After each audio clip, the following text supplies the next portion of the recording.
You've been staring at that shady corner of your garden for months now. Maybe it's under the big tree. Maybe it's along the fence where sunlight never seems to reach, and every season you think the same thing. Nothing beautiful will ever grow there. Well, today I'm here to prove you completely wrong. Intro, visual, a lush shade garden, layers of texture, soft blooms, dappled light dancing across leaves, peaceful, almost magical, narration. Welcome back to Rooted Aura, the place where we slow down, dig in, and find beauty in every corner of the garden.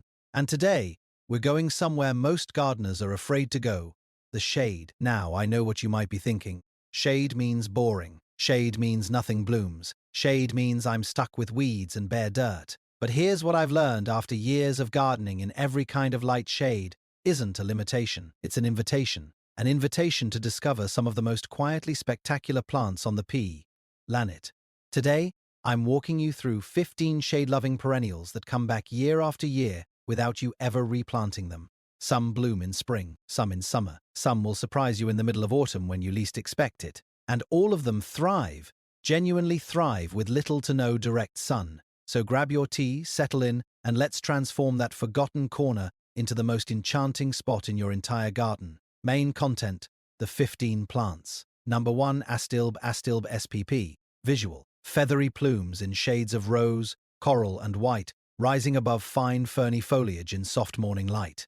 Narration: we're starting with a plant that looks like it belongs in a dream. Astilbe. Picture this: you're walking through your garden on a warm summer morning, and suddenly these soft, feathery plumes are rising up from the ground like little fireworks frozen in mid-air. Pink, white, deep cherry red, sometimes all three in the same bed. That's Astilbe doing exactly what it does best. It loves moisture, it loves shade, and it rewards both generously with weeks of color that most sun-loving plants would be jealous of. But here's the part most people don't know: even after the blooms fade, the dried plumes hold their shape beautifully into autumn. Don't rush to cut them back. Let them stand. They add structure and texture long after the color is gone. Tip: divide your Astilbe every 3 to 4 years in early spring.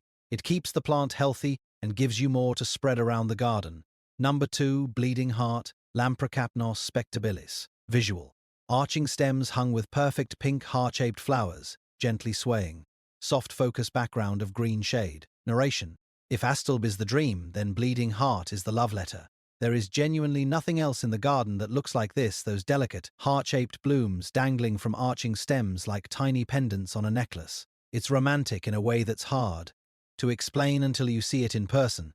Bleeding Heart blooms in spring, before most shade plants have even thought about waking up. It's one of the season's very first gifts in a shaded garden. Now, a heads up: once summer arrives and temperatures rise, Bleeding Heart goes dormant.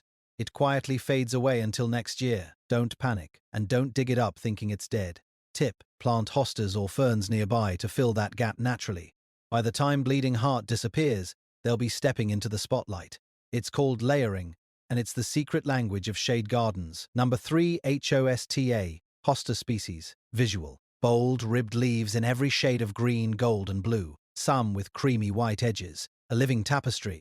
Narration: all right, we have to talk about the legend, the absolute cornerstone of the shade garden, the Hosta. Now, I know some of you might be rolling your eyes. Hostas are everywhere, and you're right, they are. But have you ever stopped to really look at one? There are hundreds of varieties. Tiny, teacup-sized cultivars that fit in the palm of your hand. Giant specimens with leaves as wide as your torso. Foliage in deep blue-green, golden yellow, bright lime, and elegant cream-edged white. They anchor a shade garden the way a great sofa anchors a living room. Everything else arranges itself around them. And in midsummer, most hostas send up tall, graceful flower spikes, usually soft lavender or white, which is a lovely, quiet bonus on top of all that extraordinary foliage. Watch out for slugs. They love hostas as much as we do. A dusting of diatomaceous earth around the base in early spring goes a long way toward keeping them away. Number 4, Lungwort, Pulmonaria. Visual: silver-spotted leaves low to the ground. Clusters of tubular flowers, half pink, half blue, on the same plant. Narration: here's one that deserves far more attention than it gets. Lungwort. The name isn't glamorous, I'll admit, but the plant absolutely is. The leaves are deep green and splattered with silver, almost like someone flicked a brush across them in a moment of artistic inspiration. And in early spring, it blooms in the most peculiar and beautiful way. Flowers open pink, then slowly shift to blue as they age. You can have both colors on the same plant at the same time. It's one of the first things to bloom in a shade garden, which makes it a critical early source of nectar for bees and other pollinators just waking up from winter, and it tolerates deep shade. Darker than almost anything else on this list. Tip: after flowering, shear back the old foliage. Fresh, silver-spotted leaves will emerge and look immaculate for the rest of the season. Number 5. Solomon's Seal, Polygonatum. Visual: long, gracefully arching stems, paired leaves, tiny white bell flowers hanging underneath, like a row of lanterns. Narration: some plants are loud, some plants are quiet. Solomon's seal is quiet in the most breathtaking way. Those elegant arching stems, each one lined with pairs of smooth oval leaves, and underneath, a row of small white bells hanging perfectly still. There's an architectural quality to it, a simplicity, like something you'd see in a minimalist Japanese garden. It spreads slowly over the years, through underground rhizomes, gently claiming more space in the shade without ever being aggressive about it. And in autumn, just before it fades, the foliage turns the most gorgeous warm gold. It gives you beauty in spring, structure through summer, a golden goodbye in fall. Number 6. Hellebore, Helleborus. Visual: nodding, cup-shaped flowers in deep wine, dusty rose and near black, snowflakes possibly still on the ground nearby. Narration: now, what if I told you there's a perennial that blooms when everything else is still sleeping? Hellebores, sometimes called Lenten roses, flower in late winter, February, March, when your garden is brown and quiet, and the world hasn't remembered it's supposed to come alive yet. And the colors. Oh, the colors. Deep plum, dusty slate, ivory cream, rose blush pink. There are even near black varieties that look like they came straight out of a Gothic novel in the best possible way. Hellebores are also remarkably long-lived. We're talking decades. Once established, they essentially look after themselves. Fun detail: Hellebore flowers nod downward, they almost seem to hide their faces. Gently tip a bloom up to see the full picture inside. It's like discovering a secret. Number 7. Foxglove, Digitalis purpurea. Visual: towering spires of tubular blooms, purple, pink, white with freckled throats. A hummingbird hovers nearby. Narration: if you've ever wanted drama in your shade garden, real, show-stopping drama, plant Foxglove. Those towering spires can reach 5 or 6 feet tall, each one packed with tubular bells in purple, pink and white, with spotted and freckled throats that look like they were painted by hand. Foxglove is technically a biennial in many climates, growing foliage in year 1 and blooming in year 2, but it self-seeds so freely that once it's in your garden, it simply keeps coming back on its own. Reliable as a perennial, wild as a wildflower. Hummingbirds go absolutely crazy for it, so do bumblebees. Warning important: all parts of foxglove are toxic. Keep it out of areas where children and pets spend time. Number 8. Coral bells, Heuchera. Visual: ruffled, jewel-toned foliage, deep burgundy beside electric lime beside caramel brands, like stained glass in the garden. Narration: what if the leaves were the whole point? That's the philosophy behind coral bells, and it works magnificently. Heuchera foliage comes in colors that feel almost impossible for a garden plant. Deep burgoo, NDY, burnished copper, electric chartreuse, silver and peach. In a shade garden, these jewel-toned leaves don't just fill space, they light it up. And in late spring, delicate little wiry stems rise from the foliage, carrying airy clusters of tiny flowers that hummingbirds can't resist. Design trick: place a deep burgundy Heuchera right next to a golden or blue-toned Hosta. The contrast between them is genuinely jaw-dropping, like pairing the perfect colors on a painting. Number 9. Wild ginger, Asarum canadense. Visual: a dense, seamless carpet of heart-shaped leaves blanketing the forest floor. No weeds visible anywhere beneath. Narration: sometimes you don't need flowers. Sometimes you just need the ground to be covered beautifully, densely, effortlessly. Wild ginger is a native North American ground cover that forms a lush carpet of rich, heart-shaped leaves in full to deep shade. It's slow, and it's absolutely lovely. It spreads gradually over the years, suppressing weeds and covering bare soil in places where almost nothing else will grow. And because it's a true native, it supports local insects, plays nicely with other woodland plants, and belongs in a naturalistic garden in a way that no cultivated exotic ever quite does. Number 10. Toad lily, Tricetes. Visual: orchid-like speckled flowers blooming in dappled autumn light. Unexpected, exquisite. Narration: okay, stop what you're doing. I need you to look up toad lily. I know the name is not ideal, but the actual flower looks like a miniature orchid. Delicate white or lilac petals, freckled with tiny purple spots, with a complex center that stops people mid-stepping the garden. And it blooms in late summer into autumn, exactly when most shade perennials are winding down and calling it a year. If you want your shade garden to peak in fall instead of spring, toad lily is essential. It's the plant that keeps the story going when everything else has gone. Quiet. Number 11, Japanese painted fern, Ethereum nipponicum, visual. Silver and burgundy fronds catching filtered light, soft, painterly, almost glowing. Narration. Ferns are the heart of the shade garden, and if ferns are the heart, then the Japanese painted fern is the soul. The fronds are silvery blue-green with deep burgundy midribs colors that look hand-painted, like a watercolor study in miniature. In filtered light, they catch the glow and seem to shimmer. Its dear assistant, easy to grow, reliably returns every spring, and it plays beautifully with almost everything else on this list, especially blue hostas, where the cool silver and blue tones create a palette that feels almost otherworldly. Try this. Plant Japanese painted fern in drifts of 3 or 5. A single plant is lovely. A mass of them is breathtaking. Number 12, Lily of the Valley, Convallaria majalis. Visual. Tiny white bells on arching stems. Broad, bright green leaves. Morning dew still present. T. Narration. Close your eyes for a moment and imagine the scent of early May. That cool, sweet, unmistakable fragrance drifting across a shaded garden on a still morning. That's Lily of the Valley. Those tiny white bells are some of the most iconic flowers in all of gardening, and they bloom in full shade, reliably, every single spring, filling the air with a perfume that people genuinely remember for the rest of their lives.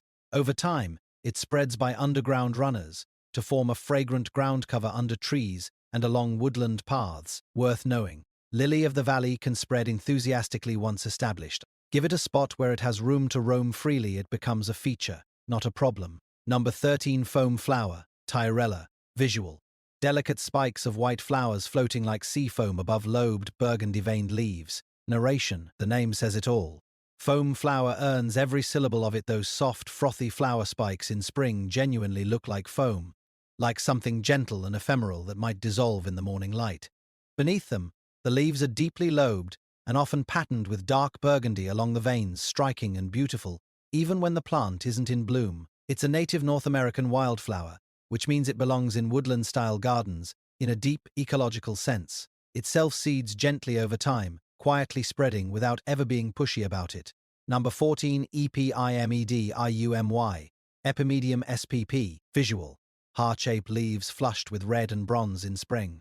Tiny, jewel-like flowers, yellow, white, or pink emerging beneath. Narration. Let's talk about the toughest plant on this entire list. You know that spot under the big tree where the soil is dry, the roots are everywhere, and nothing seems to survive. Epimedium not only survives there, it thrives there. Also called barrenwort or bishop's hat, Epimedium is one of the most tolerant perennials in existence, handling dry shade with a grace that no other plant on this list can match. In spring, it produces the most charming little flowers like tiny fairy hats in yellow, pink, white, or purple. And the new foliage that emerges alongside them is often flushed with warm copper and red tones before settling into its summer green. One thing to know, Epimedium is slow to establish in its first year or two. Be patient. Once it finds its footing, it is virtually unstoppable. Number 15, Black Cohosh, Actea racemosa, visual. Tall, dramatic white flower wands rising 4 to 6 feet above deeply cut, dark foliage. Theatrical, magnificent. Narration. We're ending with the crown jewel. Black Cohosh, also known as Bugbane, is the most dramatic plant on this entire list. In mid to late summer, it sends up tall, elegant wands of tiny white flowers that arch gently at their tips, rising 4, 5, sometimes 6 feet above the ground in the shade. It looks like something from an enchanted forest, like the game. Arden decided, on its own, to reach toward the sky. The deeply cut, dark foliage below is equally beautiful, rich and lush, providing weeks of texture before and after the blooms appear. It takes 2 or 3 years to truly hit its stride. But when it does, when you see those white wands moving softly in a summer breeze against a backdrop of deep green shade, you will understand why it earned the final spot on this list. Mistakes to avoid. Visual. Close-up of hands gently amending soil with compost. Mulch being spread around the base of plants. Narration. Before I let you go, let's talk about 4 things that can quietly undermine a shade garden even when you've chosen every plant perfectly. Mistake 1, ignoring the soil. Shade gardens are often under trees, and tree roots are aggressive. They compete hard for water and nutrients. Before you plant anything, work in generous amounts of compost. Your new plants will thank you every season afterward. Mistake 2. Overwatering. Shaded soil stays moist far longer than sun-exposed soil. More water isn't always better. Get to know each plant's needs individually, and let the soil itself be your guide, rather than a fixed watering schedule. Mistake 3. Planting for one season. The best shade gardens bloom and glow across all seasons: spring, summer, autumn, even winter. Layer your plantings intentionally. Early bloomers like Hellebore and Bleeding Heart. Mid-season foliage stars like Hosta and Heuchera. Late-season surprises like Toad Lily and Black Cohosh. Think of it like composing music. Each plant plays its part at the right moment. Mistake 4. Giving up too early. Shade perennials, more than almost any other garden plant, need time. There's an old gardening saying that captures this perfectly. Sleep, creep, leap. Year 1 they rest. Year 2 they grow slowly. Year 3 they take off. If your shade garden looks quiet in its first season, that's not failure. That's the garden gathering its strength. Stay with it. Conclusion. Visual. Wide shot of a layered shade garden in soft golden evening light. Peaceful, complete, a place you'd want to sit in forever. Narration. That quiet, shaded corner of your garden. It was never a problem. It was a place waiting for the right plants, the right patience, the right eye to see what it could become. With any one of these 15 perennials, or better yet, a combination of them, you can turn that forgotten space into the most serene, most layered, most quietly beautiful part of your entire property. A place where color comes and goes with the seasons, where something is always stirring, always returning, always giving you a reason to walk out and look again. Shade gardening is slow. It rewards patience over urgency. And in a world that moves faster than it probably should, there's something genuinely healing about that. So start small. Plant one. See what happens. The garden will do that. Rest. Call to action. Visual. Rooted aura end card with soft music fading in. Subscribe button. Comment section preview. Narration. If this video gave you even one idea for your garden, I'd really love it if you hit that like button. It genuinely helps this channel reach more gardeners who need it. And I want to hear from you. Drop a comment below and tell me which of these 15 plants you're most excited to try. Or, if you already have a shade garden growing, tell me what's in it. I read every single one. Subscribe to Rooted Aura if you haven't already. We post new videos every week, slow, thoughtful, practical gardening content for people who love doing this right. Until next time, go gently, grow deeply, and take good care of your roots.